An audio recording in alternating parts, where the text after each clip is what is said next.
everybody. Welcome to Gratefully Living the Chronic Life. I am Lauren. On my end, I could not hear my opening theme song. Can somebody text or put in the comments, were you able to hear that? Are you hearing me? I guess that's really what I want to know. Let's see.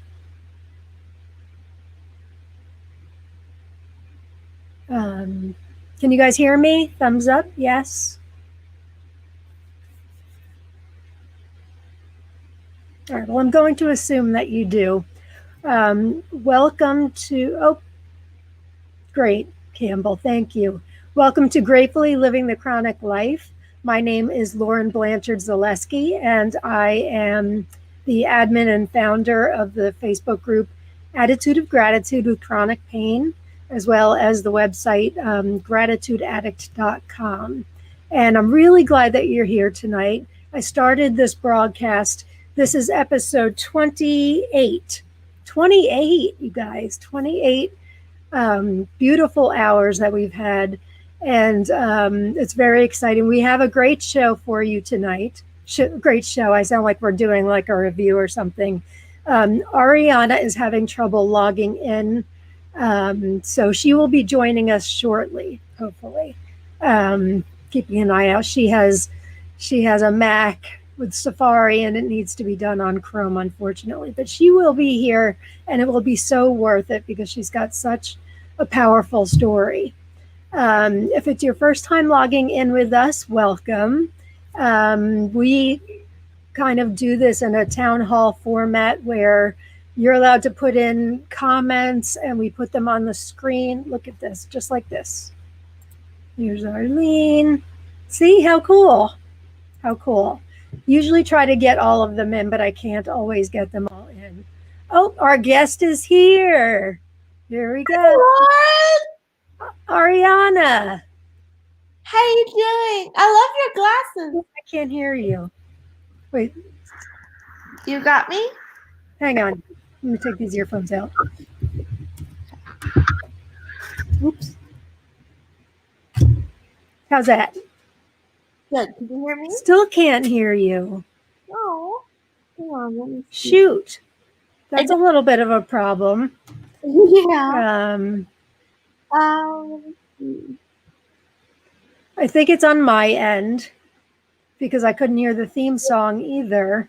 You look very pretty. Thank you for joining us tonight.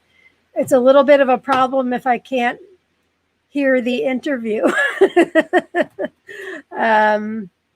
Shoot, she could. All right, everybody can hear you and they can hear me. I just can't hear anything.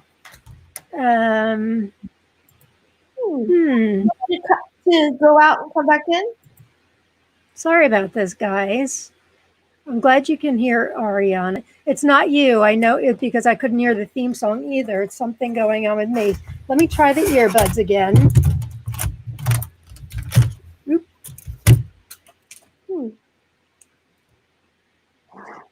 Okay, talk again, Ariana.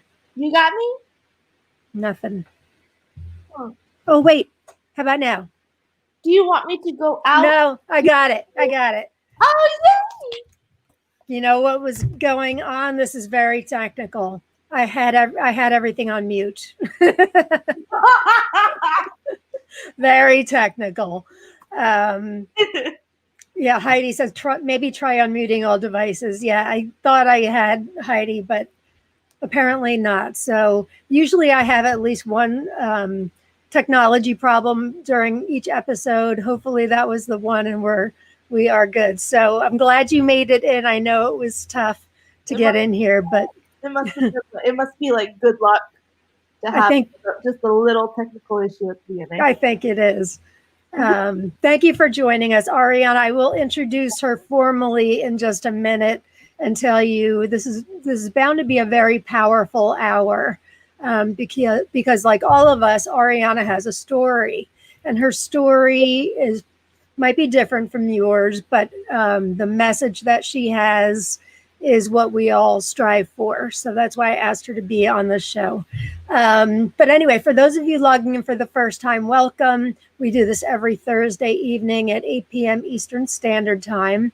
And we talk about gratitude. We talk about how gratitude pertains to our life, how it can help us in our life to become more fulfilled, happier, and despite any circumstances. I talk a lot about chronic pain and illness because that's kind of what our group is. But honestly, each episode really pertains to all of us because we all have our own struggles, whether they're pain or something else. So I hope you guys enjoy it. If you are in watching this from inside the closed group Attitude of Gratitude with Chronic Pain, and you comment, you have to make sure that you give them permission to use your name and face because it's a closed group. They need to make sure that you're okay with that. But every other, what do you call it? YouTube and all of that, you're okay. You don't need to worry about giving permission. So what else? Episode 28, we're calling this An Hour with Ariana Kateri, Flipping the Script. And flipping the script kind of meaning how she is able to take her lousy situation and flip it into something positive, or as much as she can. And an Attitude of Gratitude with Chronic Pain on Facebook, that's exactly what our mission is, to try to take our situations and make more than make the best of it. Actually, making the best of it sounds like we're giving up a little bit. We're trying to live wholeheartedly and happily, and we should be able to, right? Yes. Yes. Yeah, I really love your take on not identifying as a warrior. Do you? I love. Thank you. I love that so much. I don't think people understand when I say that. What she's talking about is a lot of people with struggles call themselves a warrior. And, I could be a chronic pain warrior, but several years ago, and I think I read this somewhere, so I don't think I can take full credit for it, but because I live with chronic pain and illness, and it's my body, and emotional pain and illness as well. If I'm a warrior, I feel like I'm fighting my own body, and I don't want to be fighting my own body. I want to be living peacefully and serenely with it. Yeah. So I call myself a chronic pain thriver rather than a warrior. I like that. Thank you. But that's just me. That you have to do what works for you, for sure. Right. My shirt for tonight, for those of you that are new, I wear a different gratitude shirt every week. It says grateful. I actually made this shirt using the Cricut machine. Yeah, it's a little old, but yes, I made that. I'm very proud of it. I think I made it to about less than that, 25 different new shirts each week. And now I'm out of new shirts for the moment. So I have to repeat. But that is okay. I'm sure you guys, I've no doubt that you don't remember.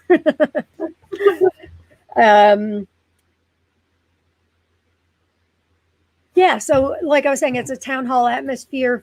Please feel free to comment. I will try to get your comment on the screen. I have no doubt that you'll have lots of questions and comments for Ariana. So many of us know her from various places, and just in the group AOG.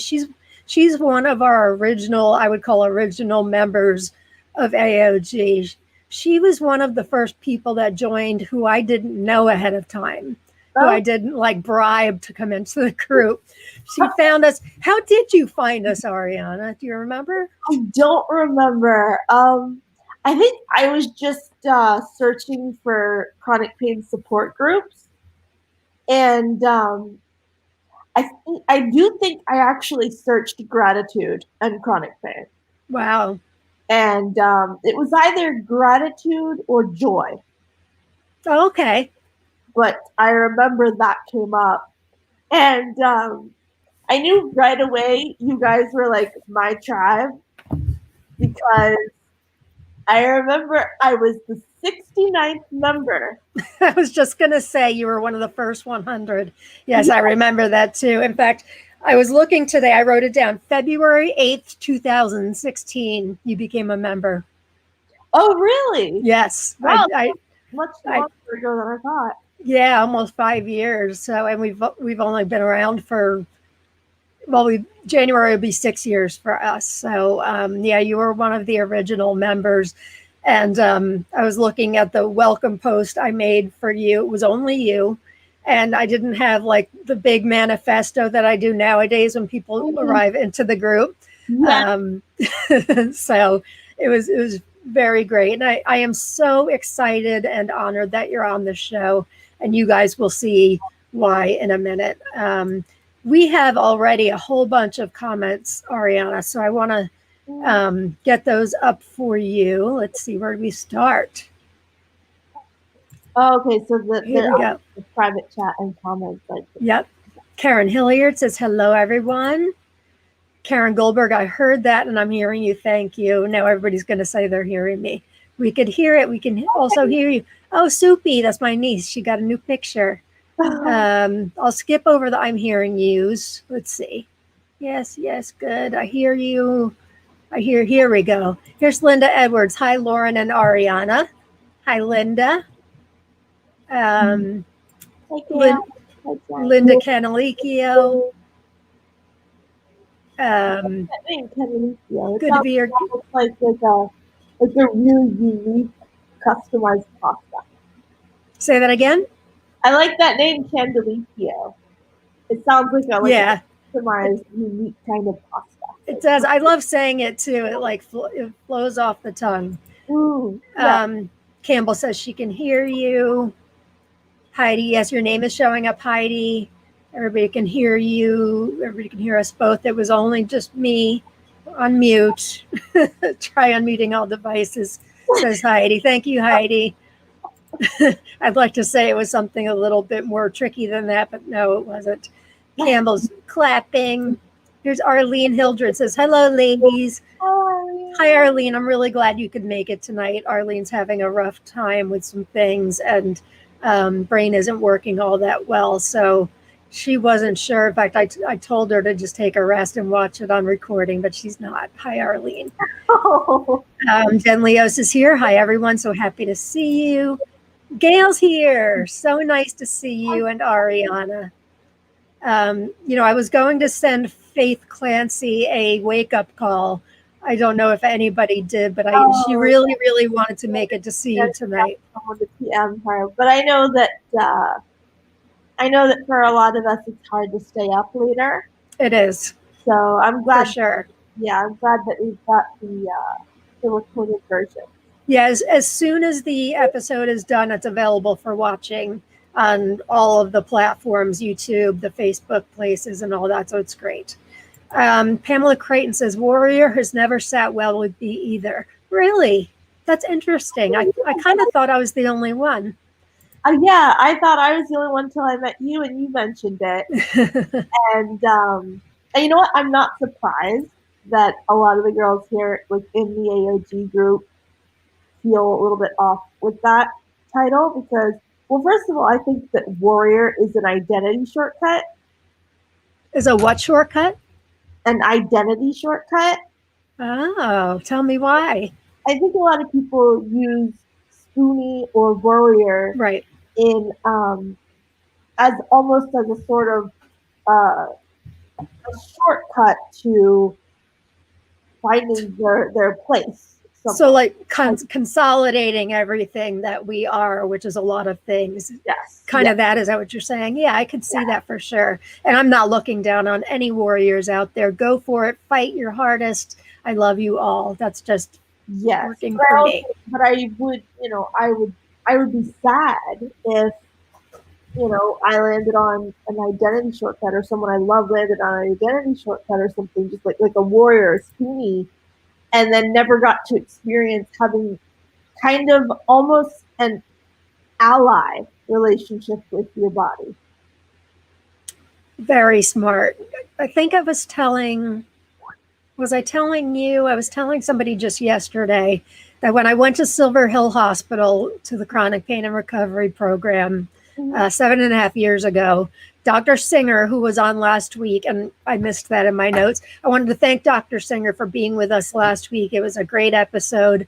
I know for a fact you sold a couple books because people told me that they bought your book after the episode. So that's awesome. You're a great friend, and I always love having you on. So we talked about resilience last week, and that's really kind of we're bridging into this topic today as well, because the hour goes very quickly, and we could have done 10 episodes on resilience. And before I go on, I've done this one 3 times. I haven't read it yet. Diana McGillivary Brusso. Hello, Ariana. Jen Hi, Leos, hello, everyone. guys. And then Jen, hi, Ariana. So glad to see you. Awesome. So we'll stop there. For the heck of it, today I looked up the definition of resilience. Mm. And I wanted to hear yours and everybody else's thoughts. Where is it? Okay, and I looked it up in several different places, and they all kind of said the same thing. Oh, I think I actually did I make a banner for it? No, I didn't. But I meant to, so that counts. Um, resilience is an ability to recover from or adjust easily to misfortune or change. Mm. Let me read that again. An ability to recover from or adjust easily to misfortune or change. What do you think of that, Ariana? I would agree with that. I've always defined resiliency as the buoyancy of the soul. What of the soul? The buoyancy. Oh, good word. The Yeah, buoyancy of the soul. yeah, That's beautiful. yeah. Because I think that I'm writing that down. our bodies can go through difficult times. I mean, I'm sure you and I both have had times where we might have been feeling kind of crappy physically, but we still invested in something emotionally. Like, oh, we still had that phone call, or we still did that interview, or we still did that thing. And Right. even though we were just physically shocked, we were able to enjoy that moment, that activity, that Yeah. connection. And yeah, I think that when you have an ability to, yeah, the buoyancy of the soul, I think there's like a little bit of a separation between body and soul. That is beautiful. And I may just make a quote of you. I may just make a graphic of that because that's gorgeous.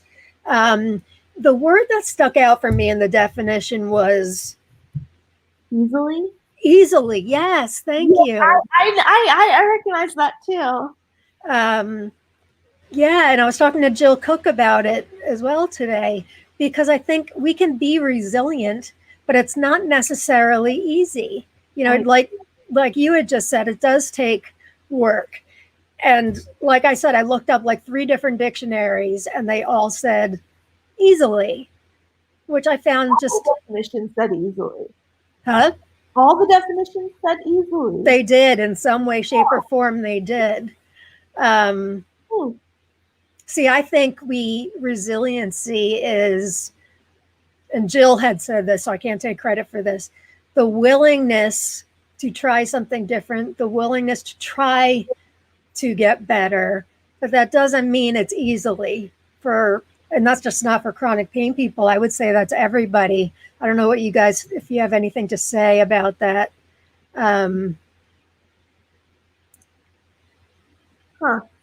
I think yeah. that I think that resilience at its core is the willingness to search for joy in all circumstances. You know, I think Mm-hmm. you have an agile sense of joy that can kind of pivot when you need to.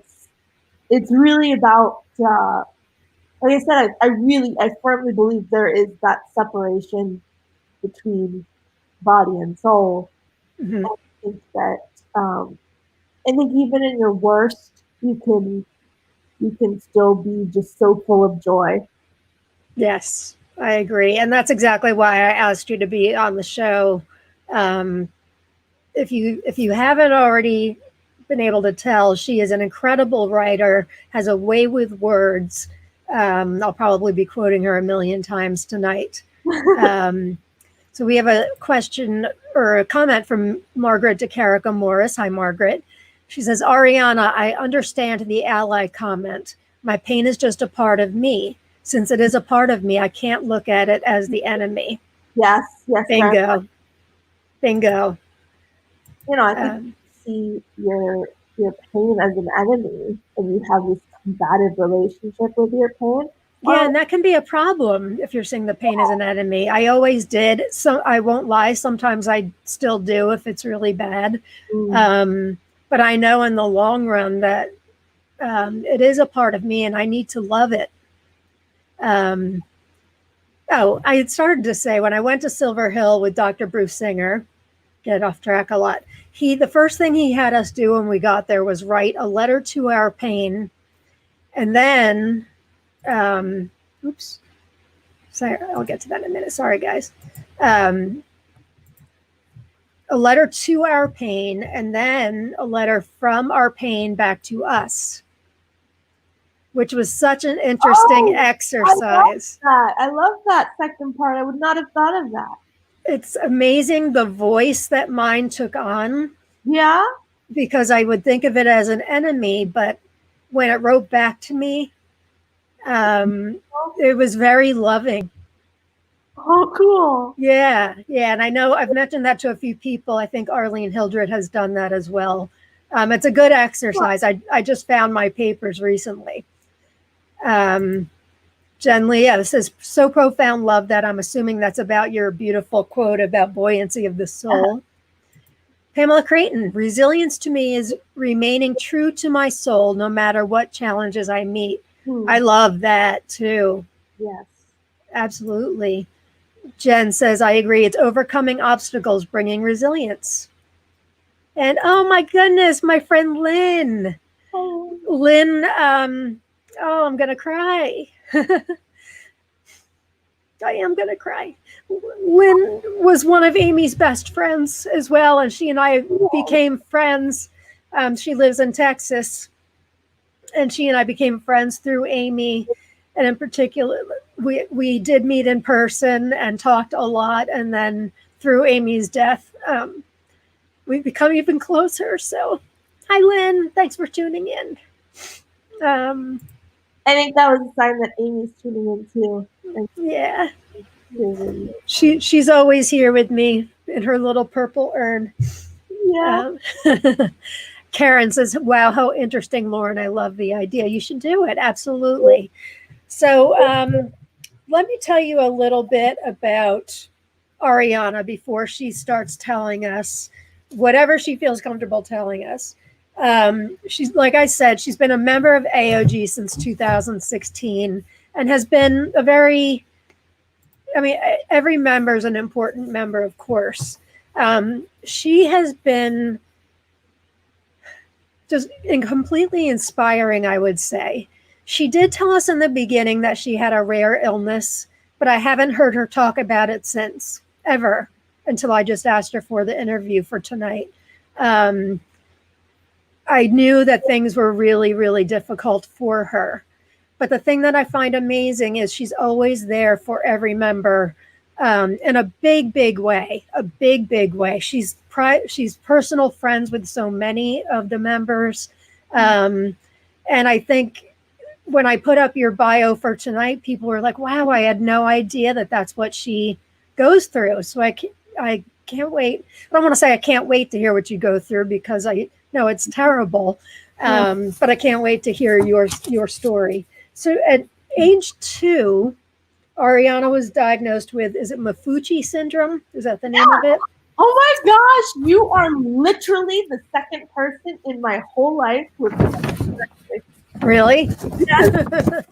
Do you mind if I read? I took the liberty of looking up about Maffucci Syndrome. Sure. Okay. You had told me right in the beginning, how many people in the world have Maffucci Syndrome?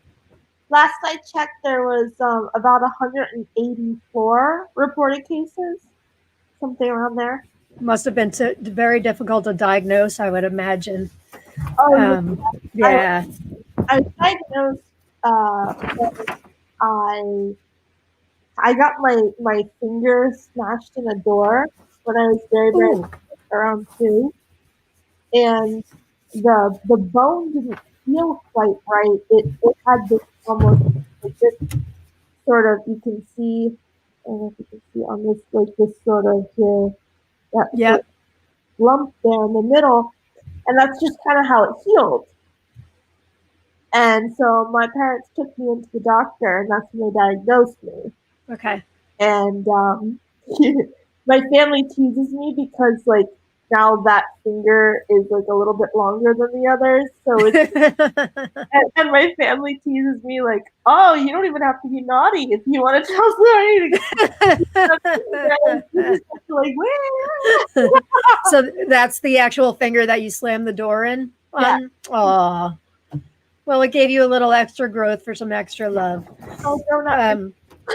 So Maffucci syndrome is a disorder that primarily affects the bones and skin. And you can jump in if this definition is wrong. It is characterized by multiple enchodromas, enchodromas. Enchondromas. Those are the bone tumors. Okay.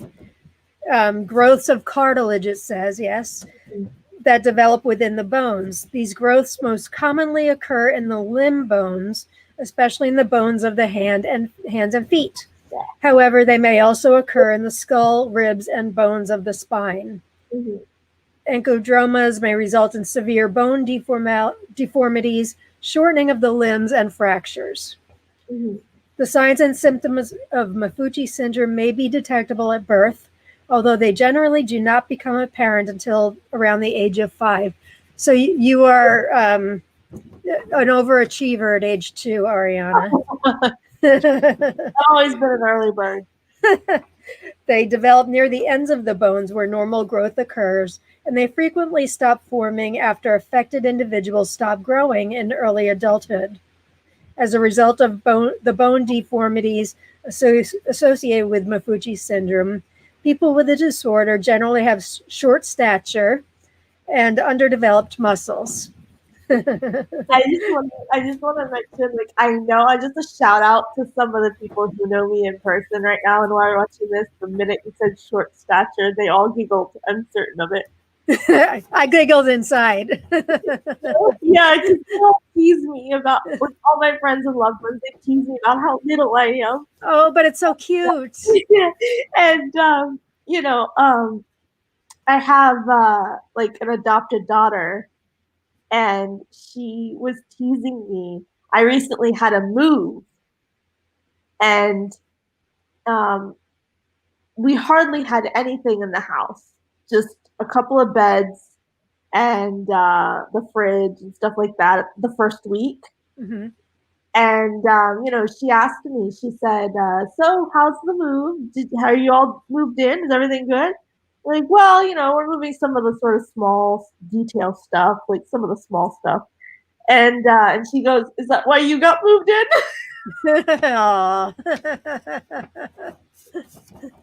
Gotta love her. I'm glad you can laugh about it. I think short is cute, but I'm not dealing with the hell on earth that you are, so I don't mean to be laughing at you. Maffucci syndrome is distinguished by a similar disorder that involves enchondromas called Ollier disease. Yes, actually, I hadn't learned that till I was much older. But Olier's is um, like the just bone part of the features, like the kind of like deformities I have and tumors in my hand, but the orthopedic, the bones, Uh-huh. that's similar to Olier's. And the Fuji's is when you have both bone and vascular malformations. So it's when it's Interesting. bone. Yeah. And then it says presence of red or purplish growths in the skin consisting of tangles of abnormal blood vessels. Mm-hmm. In addition to, they're called hemangiomas. Mm-hmm. Individuals with Maffucci syndrome occasionally have these lymphangiomas, which I really should have rehearsed this part beforehand. Oh, you did well. Which are masses made up of thin tubes that carry lymph fluid. These growths may appear anywhere on the body. So that is according to Medline Plus that I read. Was it pretty on the money as far as describing? Yeah. Exactly it. Yes. And then I'm sure Ariana will tell us. We want to hear all about, well, whatever you feel comfortable with telling us. I want to hear all about your life. But in 2016, they found a brain tumor in Ariana. And it wasn't life-threatening at the time, but in 2019 it was. So you had surgery in October, you said, right? Yeah. To remove your brain tumor. I do have a picture. I won't show the brain surgery one, but I have a picture of her after the brain surgery. Let's see. Oh, that's not right. Cute picture. Where is it? I'll get to these in a minute. Oop, not that either. Oops, sorry. Here it is. This is you after your brain surgery. Mm-hmm. Yeah. So you are the epitome of the queen of badassery, I have to say. We all are. Ooh, what did I just do? We all are, but you really are the queen of badassery. So I'm going to leave it at that because I don't want to take all the time talking, and I've already taken way too much time. Tell us all about you, what your life has been like, and you know how you are resilient through all this, because it sounds like it's a really difficult life. I mean, it certainly, it is a challenge. It is a challenge. One thing I really learned to do that was a huge blessing in my life was to filter. And one of my favorite quotes is, "There's no such thing as information overload, only filter failure." Wow. Yeah, and I love that too. Yeah, and I believe that firmly as it comes to like I believe that as it relates to thoughts and to friends and to the things that you pursue in your life that give you joy.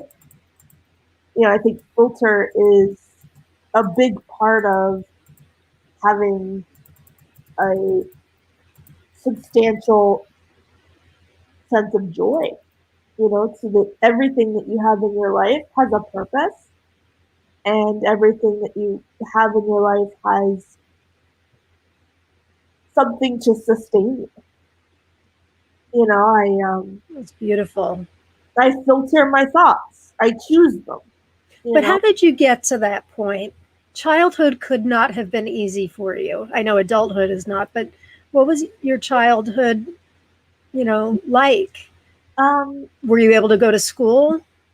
Yeah, most of when I was very little, I did. I went to grade school, and then in high school, I went half to school, and then half at home online.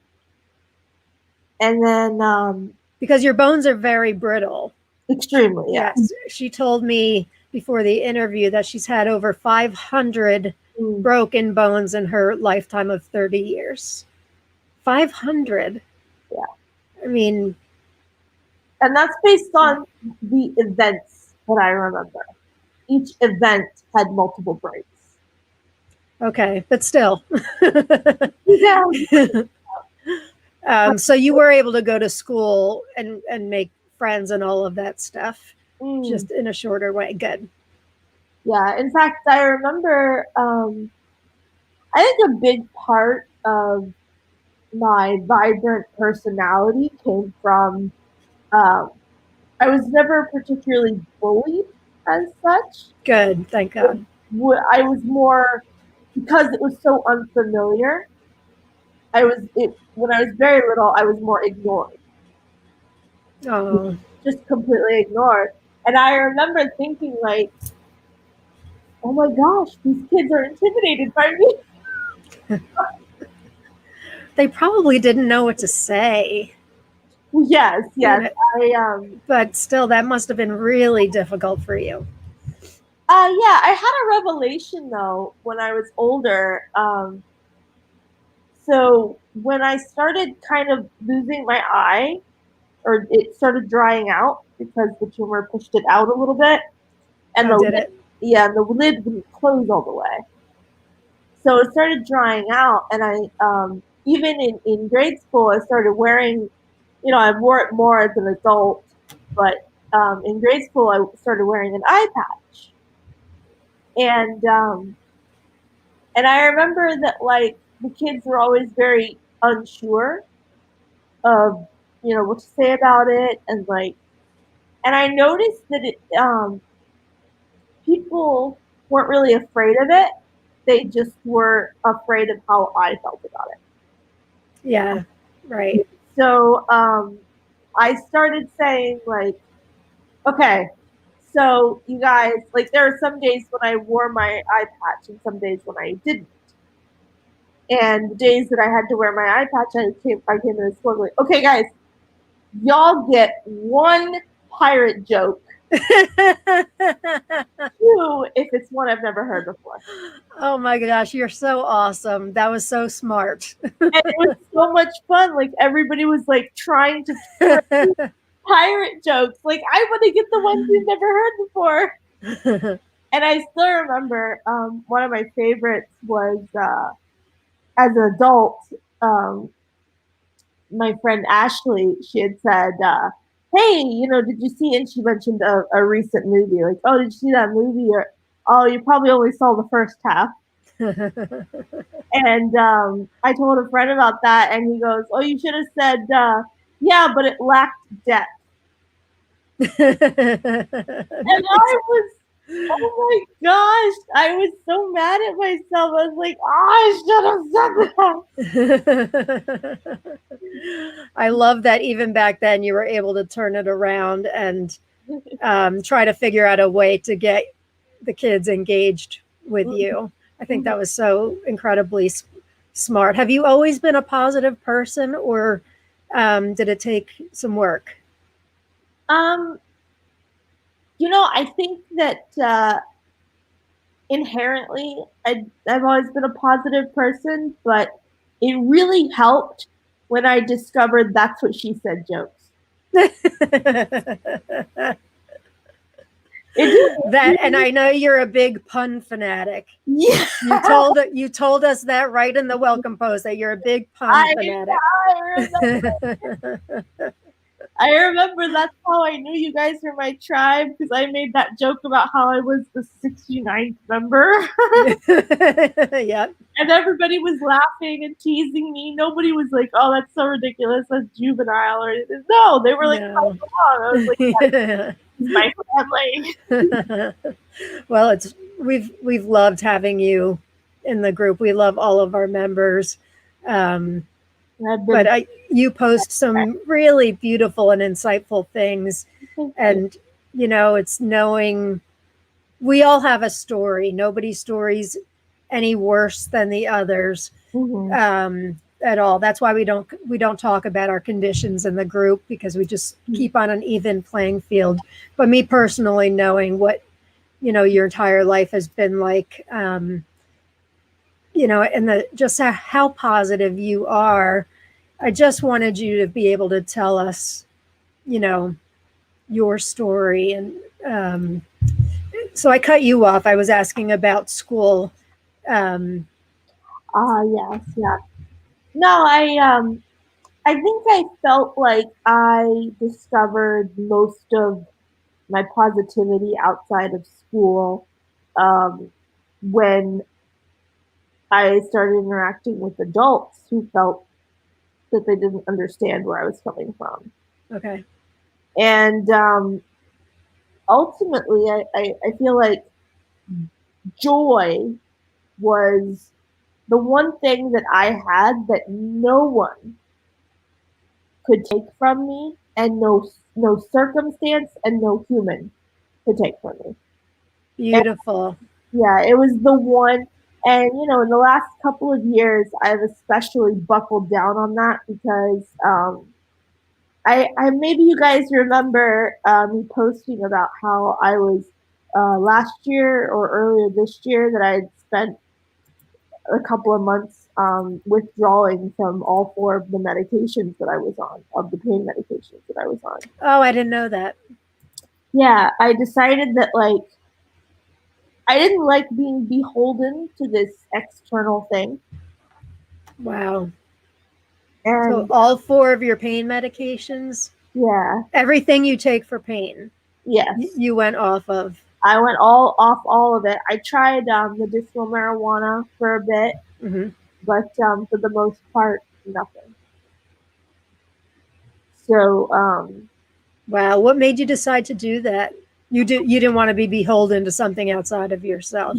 yes, That that must, I don't know what you were on, but I can imagine it was pretty heavy duty stuff with what yes, yes. you deal with. That must have been incredibly difficult. Yeah, it was the withdrawal process was pretty intense, Yeah.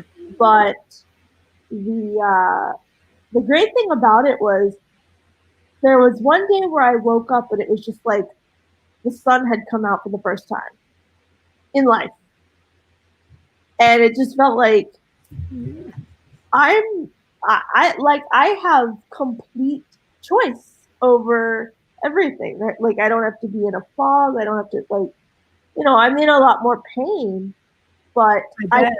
yeah, but I get to choose how I deal with that pain now, as opposed to um, the medication choosing it. Right. And I But do you remember, still have it there in case you really need it that you can take one, or you just. no, it was just Oh, completely out. oh my gosh, Ariana. Wow.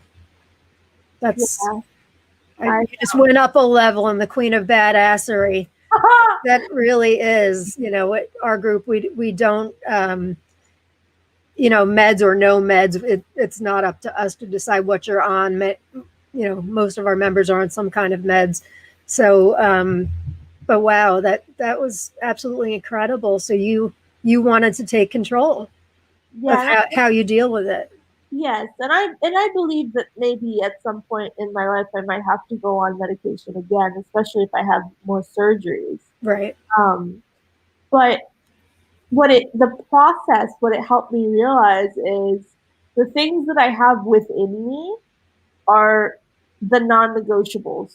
Like they're the things that are always there, and they're the things that are most worthy of protecting. And joy is just untouchable. It is the one of the very few untouchables you have in your life, I think.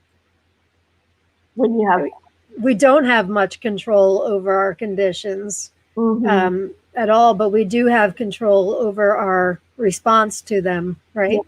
And yeah, our reaction. absolutely. Yeah. Really agree.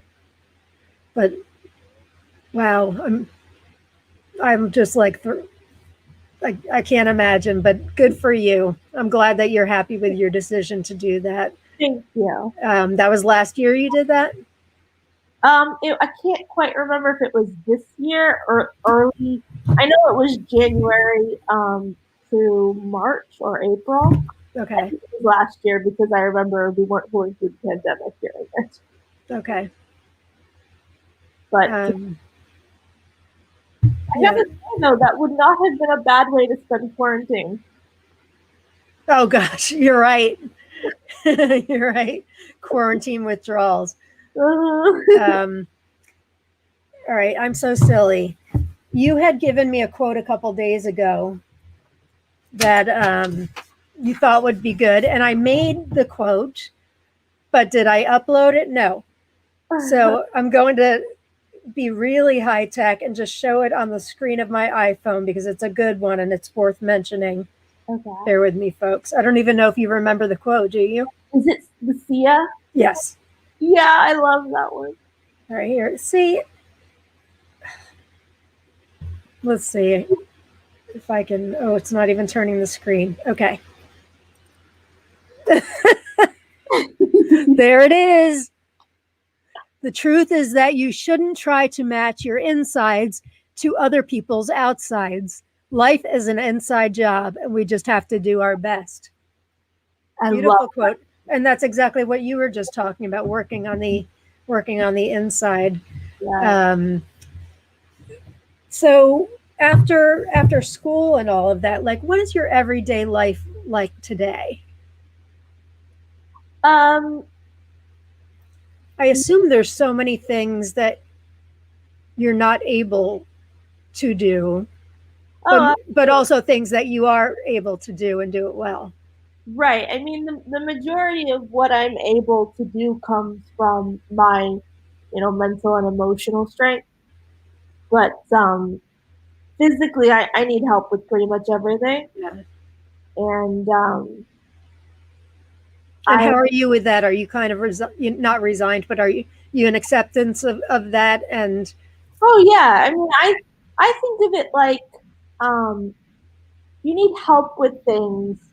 I think of it as more of, we use phones, we use forks, we have pillows to sleep. Like we have supplemental tools. Like we have things that supplement our lives and what we can do everywhere.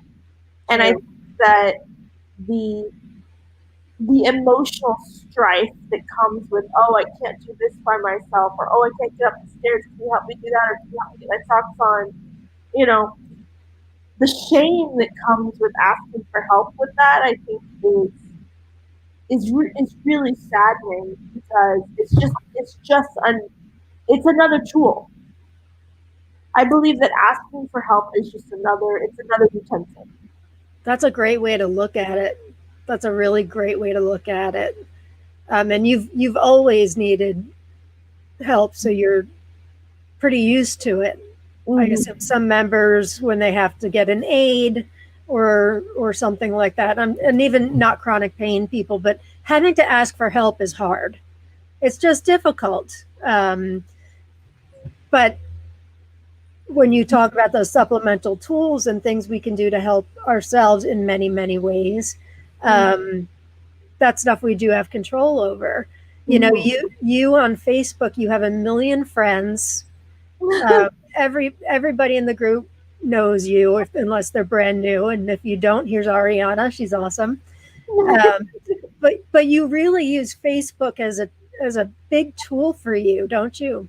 Yes, very much. I mean, I can't go out places to meet people, and I can't keep in touch with people by going out to the bookstore, or going out to a cafe, and Yeah, um, I I can form only emotional and mental connections with people. And if they're emotional and mental connections, they have to be quality connections. Like, yeah. I was gonna say sometimes that's better. yeah, and because I feel like if you connect with someone exclusively because you've gone out somewhere or you go out somewhere to see them and stuff, it's Oh, God bless you. God bless you. but I think that you become connecting on a circumstantial level. You potentially become reliant on these physical external sort of structures, like, oh, we both like soccer, Mhm. but what if you had a connection with someone where it's like, oh, we both like joy, Mhm. like Right. that is unbreakable. I mean, you can go into surgery and not be able to talk for a month. I have friends who I love dearly. I haven't talked to for over a year, and we pick right back up as soon as we talk. You know, That's great. I was talking to Linda Edwards about this very recently, Yeah. and I years and years ago before I started the group, I just couldn't imagine like online dating and Mm. making true friendships through Facebook if you haven't met people yet. And now I think exactly the opposite. Mm. I have friends that I haven't met that I probably never will met, will meet, but I always have hope. And I know them as well as I know anybody, and they know me as well as they know anybody, because you just Better. cut through all that other stuff and just get Yeah. to where our hearts are. So that's a beautiful thing. Yeah, I think for a long time I underestimated how blessed I was to have such a limited physicality to rely on in connecting with people. Mm-hmm. I think that, in high school I connected with people who had the same literary sense. I connected with people who loved the same poets. Like I loved this obscure Persian poet, Ferdowsi, and I got so excited when I found somebody in high school who loved the same poet. Like, who would have thought? Yeah, that's Like, awesome. like that's crazy. And I It think is. that's such a stronger connection than, well, we both play soccer, or we both go to the cafe. Yep. And I Right. think people are getting more into it now because of the quarantine. People that, like with chronic, those of us in AOG, a lot of us are kind of confined to home already. Um, so not leaving the house isn't much different for us. But the everybody in the world get under quarantine. I've been realizing the power of like using Zoom and Facebook and all of these tools that we can use to keep in touch with people. Maybe we haven't seen our families in a long time. Maybe we can't get together with our family for Thanksgiving, which is my case. But we'll be on Zoom that day. Thank God, because I don't know what I would do without it. And living with chronic pain and illness, the Facebook group, and I'm not just saying this because I started it, the Facebook group has been such a lifeline for me because when you live with a chronic condition, and this is emotional or physical or both, you run the risk of isolating and digging yourself deep and deep and deep into that hole. And I heard a great quote today. It was something like, and if you start digging, it's a lot easier to dig yourself out of a little hole than it is a ditch. And I was like, awesome quote. I love Yeah, that. I Yeah. love that. Yeah. Oh, So that's when interesting. you what did I want to show? Well, let me show some of your pictures and you can Oh, talk sure. about them. Um, see if I can avoid the brain surgery one. Sorry about that. All right, I'm going to start when you're a little girl. Um,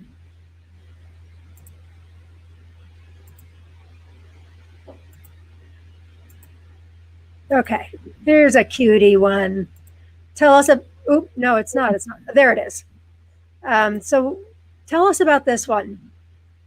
So that was when that was definitely in grade school, and it was after I had several like leg surgeries, and I was doing water therapy at that point. Mm-hmm.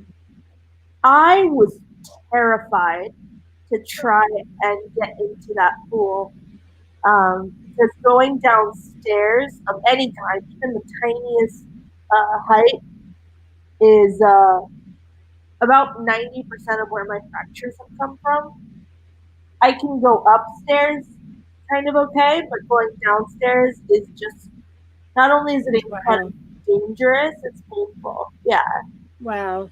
So I was really scared. And you can see like how you can see on my face, I think, just how like how easy, like just come on, easy, Ariana, it's Yeah. okay, you know. But you did it. You tried it. Mm, You were willing to do it. That's yeah, resilience, isn't it? I did. Um, I got in there. I'm sorry. Go ahead. I did get in there. Did you really? Yeah, and I had my first water therapy session at that point, and you know, I often think back to when I had leg surgery and what they did to lengthen my leg. They used the Ilzarov method, which they cut, like they break the leg in one spot, Okay. and then they put these screws in the other parts of the leg. And because one leg was shorter than the other by a lot, they lengthened it by every day turning the screws a little bit, Wow. and it lengthened that that space. Wow. That's incredible.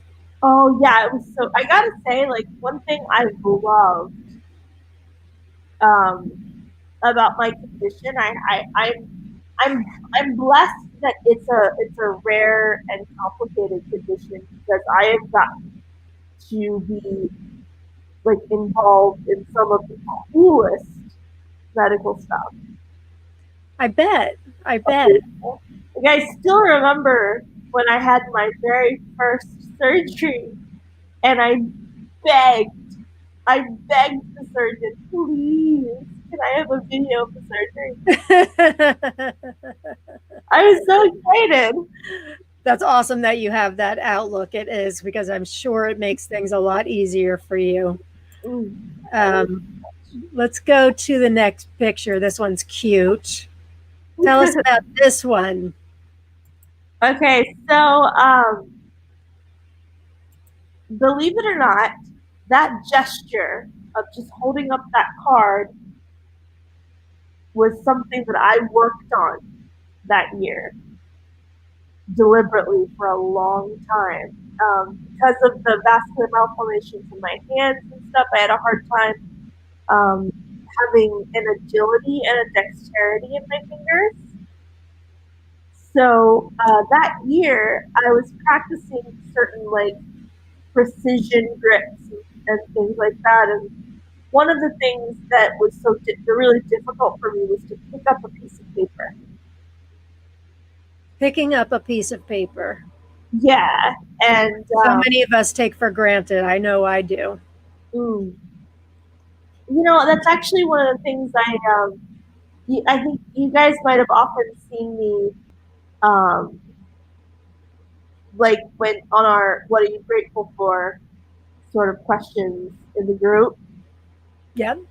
Uh, I'll often I'll often my entry will often be something very minute, like fingernails, or I remember one time I wrote opposable thumbs. Opposable thumbs. Yeah, and then I just remember that uh,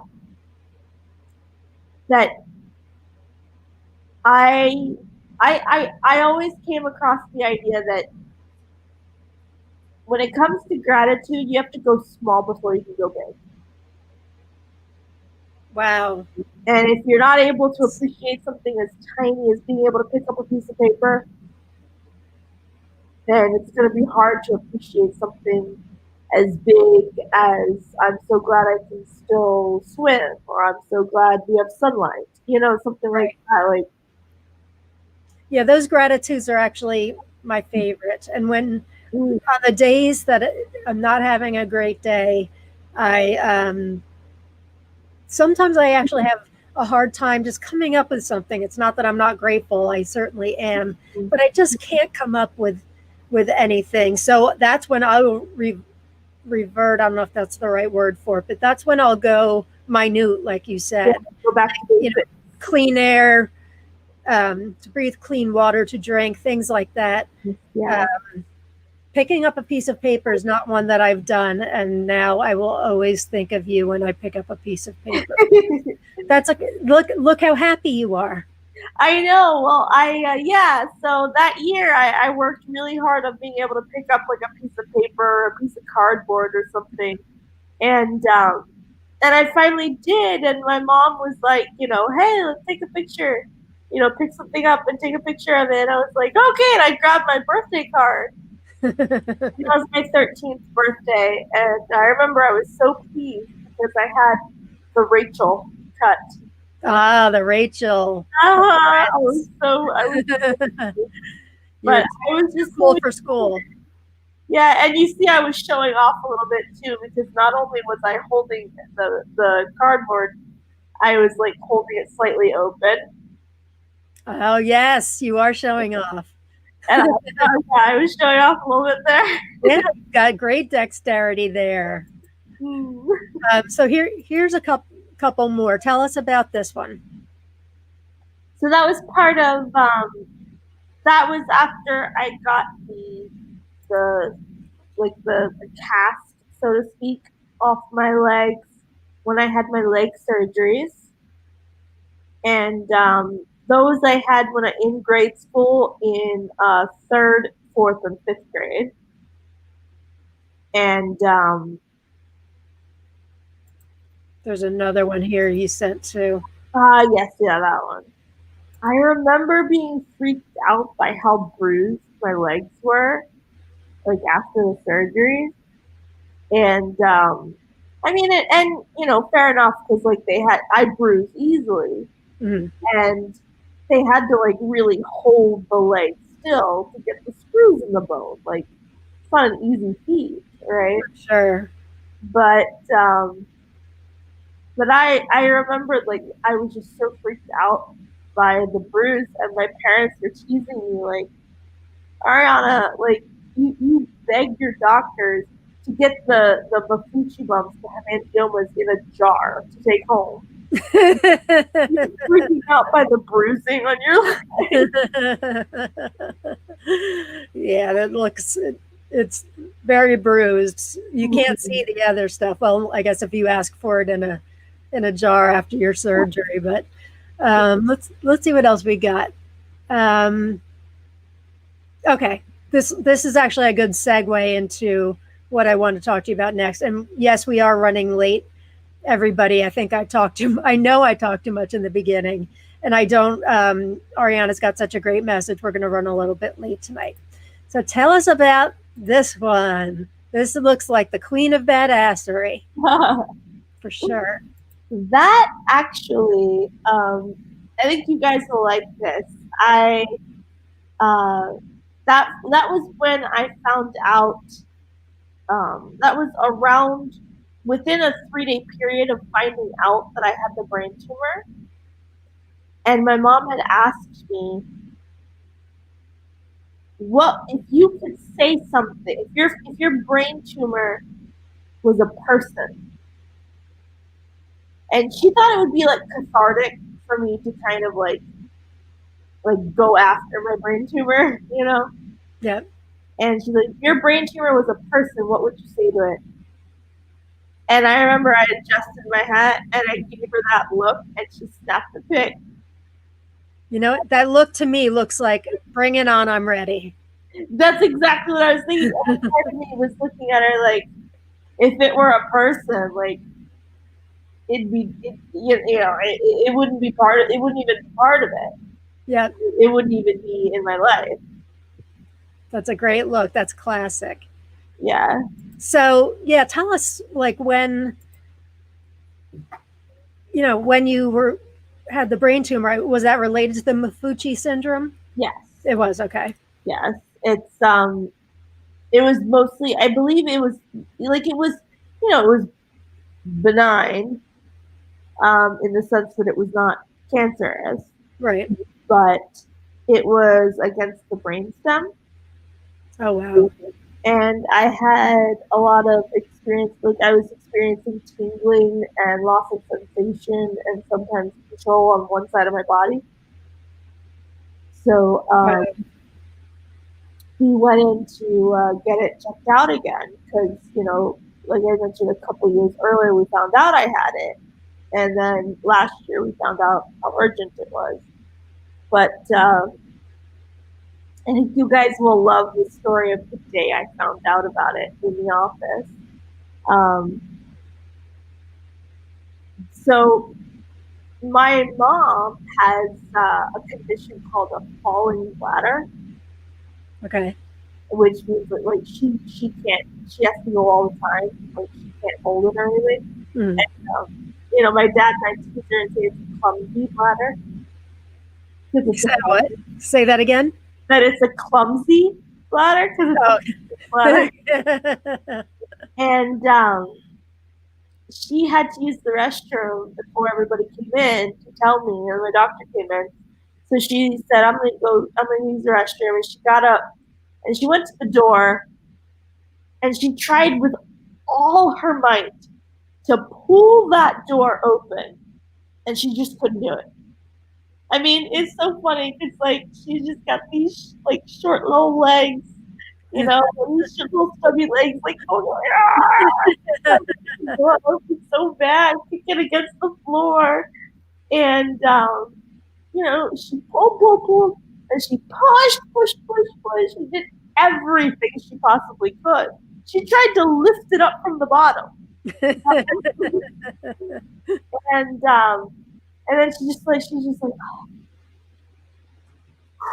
she really wore herself out, and then she just sat down. She's like, all right, I'll go afterwards. And then so the doctor, my surgeon, and about a total of about 12 people came in. The surgeons and nurses and stuff came in and told me about it. And everybody was silent as they were talking. Nobody said anything the entire time they were speaking and telling me about it. My parents were pale, totally pale. I can't imagine. Yeah, being a parent myself, and you've got an adoptive daughter. You can imagine, when it's your children. It's one thing for us to get stuff, but right. when it's your kid, all bets are off. Yeah. Off. Yeah. Yeah. So I was more worried about them than anything. Yeah. And my mom just had her arms kind of crossed looking down, and my dad was looked at the surgeon, stood up. All 12 people, one by one, we watched them as they walked out of the room when they told us everything. Walked out of the room one by one. And why was that? They just felt so badly telling you about it? Well, they finished. They finished telling me, and they walked out. Yep. And then everybody's all quiet. It's just me, my mom, and my dad. And it's just totally silent. You could hear the air conditioning. Yep. And my dad's the first to break the silence. Mm-hmm. After we'd all just watched everybody go out the door, it's all done now. We just have to grapple with this. And my dad goes, it's a sliding door. Hey, good analogy. Watched everybody go. It sounds like your parents have a pretty good sense of humor. Oh, also. yeah. So you get it from them. They're absolutely the best. Yeah.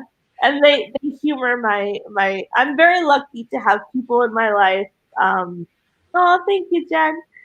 And like my adopted daughter and my mom and my dad, like they I'm very lucky to have people in my life who support me, encourage me, are cheerleaders, but also they humor my juvenile wordplay. Well, that's a non-negotiable. They have to, right? Yeah. So let me take some comments because I've been letting them pile up. Yes, Ariana, you are the queen of badassery. You have such an amazing spirit and are such an inspiration. Oh, thank you. Tammy Blizzard just says, dang. Hope your husband's okay, Tammy. Pamela Creighton, Ariana, you are truly inspirational. Facebook user, which means they didn't give permission to have their name and picture. You are so inspiring. Although you may be able to see it on your end, on that end, you can usually see who wrote it. You are so inspiring. I love your joy. You have really lifted my spirit. Bless you. Up, Tammy Blizzard. That's a great quote. Make sure you write that somewhere for the group. Done. Gail says, Ariana, you have given so much to so many of us. That is absolutely true. And I want to talk about that after these comments are done. I want to hear from you as to your what now, what, well, let me read these first and then we can talk about that. Clemmy, my friend from college, Sue Klimek. Hi, Lauren and Ariana. Hi there, Clemmy. Thanks for tuning in. Margaret Takarika Morris. That method was developed in Siberia, I believe. Oh, the Ilzarov method for my leg surgery. It was actually, I didn't know that. Cool. Margaret's are knowledgeable. And then another Facebook user, what an amazing human being, or I should say superhuman being. Yep. And Margaret, you are amazing. Thank you all so much for your comments. So I don't want to run too much later. I've been so good. I used to run like an hour and a half, hour, 40 minutes. I'm like, Lauren, you really got to cut it off. But I know this was my bad because I talked too much in the beginning.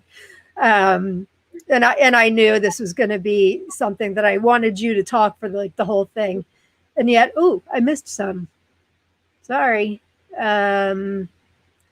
Campbell, my niece, Ariana, your story and words are truly inspiring. Thank you so much for sharing your time with us. Thank you, Campbell. Sweetie pie. Facebook users, hi, beautiful ladies. I found you. Not sure who that is, but I'm glad you found us. Awesome. Can I just say, doesn't that sound like if you didn't know who that was, wouldn't that sound like a little bit eerie? Like change the tone of like, hi, beautiful ladies. I found you.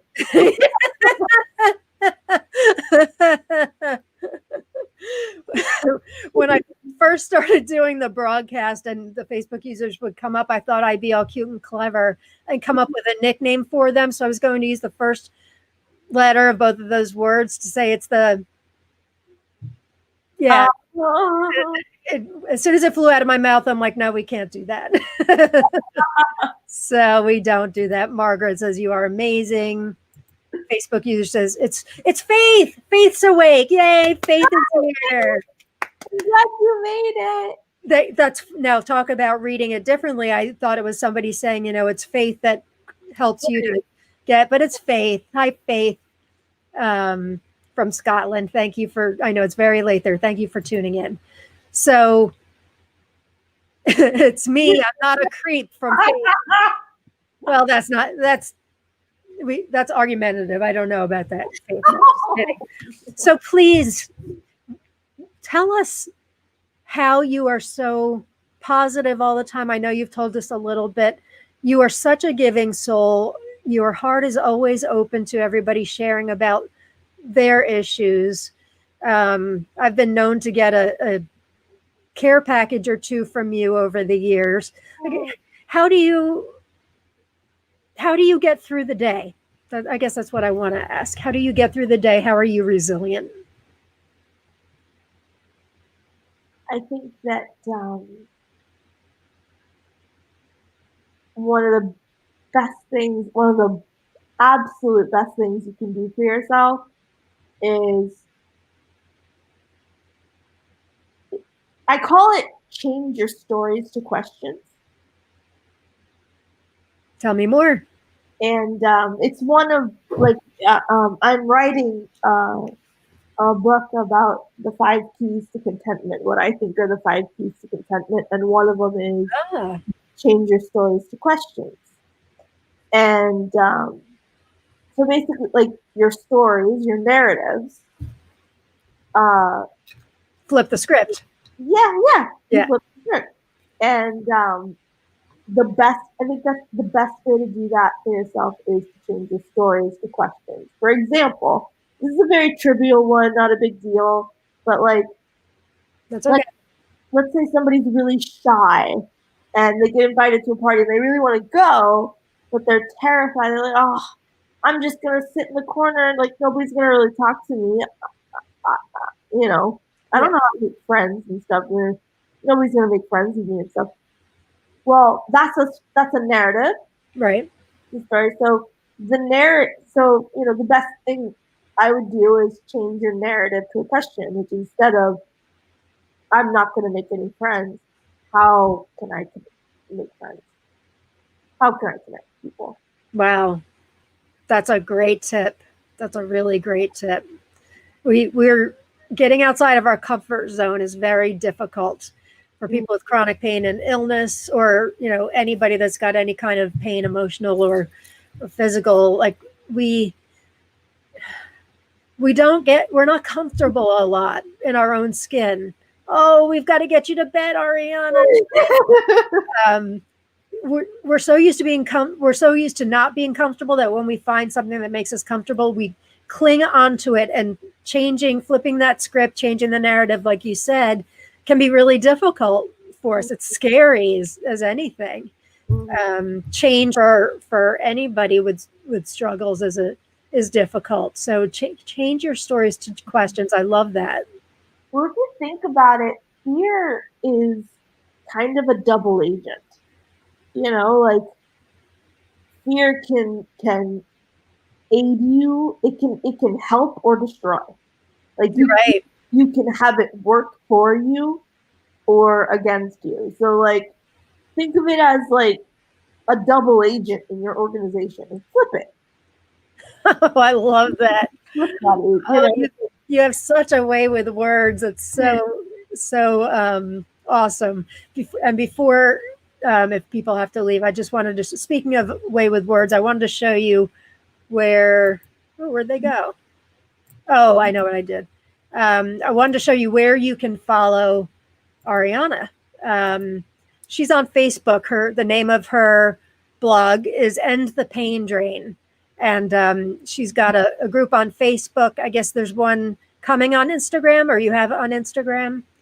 I have me on Instagram that's associated with End the Pain Drain. It's just Ariana Kateri Pain Drain. So Ariana Kateri, yep. And the Pain Drain is a great name, and I know you said you want to be more active with it, which is great, and that's just so like you wanting to help others. And that's kind of my last question, I guess, is you really, really love helping others. Where does that come from? Other than being human, which is nice. Right. You really do care about others. Well, I think one of the other, keys to contentment I would be contribution. And that's the thing, is it's contribution, not a job or a career or anything. And you can contribute by feeding a stray animal. It's that simple. Yep. It's I always say you can put a nice comment to somebody who's having a really rough day. That is, helping somebody, and you don't have to be physically adept to do some of these things, but helping someone in any way, that's a great asset. I love that. Yeah. I think that once you learn to value yourself, you want to leverage yourself. Wow. And the best way to leverage yourself is to contribute to others. That's like if you were a business, you're scaling. When you're in business, what? It's like, if you as a person were a business, it's like you're scaling. That's when contribution is when you scale. Yeah. And it feels good. It feels good every time, which helps you. It helps the other person. And, feeling good is what we're yearning for in order to have a happy, fulfilling life, is just trying to get out of our sorrow, our misery, our pain, and saying, okay, this is it. I have it. whatever these struggles are, now what? How am I going to live my life? And I think contribution, you're right, that's a great tip. Yeah. And you do contribute quite a bit. And I know not just to our group, I see you, I know you're a member of several other groups as well. And you've got lots and lots of friends. You write beautiful things on Facebook, which are always, cause to make me think for sure. Well, thank you. You're welcome. Anything else you want to share with us on how we can be more resilient? Yeah, one thing I've noticed in the pandemic is how agile human beings are. Like, would you ever have imagined we would have found ways to make things work through this? I mean, I know it. it's really incredible how we have, we not only did we come up with solutions to our restrictions, we did it pretty fast. Yeah. Like, as a species, we're incredibly agile. And I also, I think it's really incredible too. If you think about it, human beings are like the only species on Earth that gets to choose how they respond to pain. You're right. Every other species is stuck in instinct. It's if you get a nail in your paw, they a dog yelps. And Yeah, like my cat is not up there saying like, I think I'll be grateful today. right. She just deals with it and makes things work, right? Yeah. Yeah, and I think that's a pretty incredible. I think that the fact that I've never thought of that before, Ariana. Yeah, we're the only species on Earth that gets to do that. So what a great thing that is, that we do have a choice. And it's not always easy. In fact, it can be very difficult. That's why that definition of resilience was like, because it's not easy. It's willingness, I think, is more like it. And one of the definitions actually said quickly also. I'm like, oh, resilience isn't necessarily quickly either. It may take us a while, but we do it. I love that we're the only species. That's something to think about. You're right. You're right. Well, thank you so much. I could actually spend another hour. I kind of already have, but I wanted to make sure we got your message. And again, on Facebook, she has a group called End the Pain Drain. Her name's Ariana Kateri. Thank you so much for being here with us, my love. Thank you, Mama AOG. AOG. It really was an honor having you here. And so my ending last week, I showed you the new ending for our show, which was made by my young friend, Hayden Hughes. And I showed her picture, or so I thought, and it didn't come up. So here we go. This is little Hayden. Oh. With, I forget the name of the doggy. These are the kids of my best friend from college. I forget. So it's Hayden, and this is Hayden and her brother Tanner. Oh. So Hayden, I love my closing so very much that what this is the gratitude symbol. She made the gratitude. Yeah. Yeah. And she's 5. Oh, thank you, Hayden. So, thank you, Hayden. Next week is Thanksgiving, so there won't be a show. So I will see you guys again in 2 weeks, lining up some pretty exciting guests for us all. Ariana, thank you so much. I really love you. Thank you for sharing your beauty with us. Thank you. Thanks, everybody. Thank you guys for supporting me. You guys are awesome too. I love you guys. Love you too. Peace and love. Bye, guys.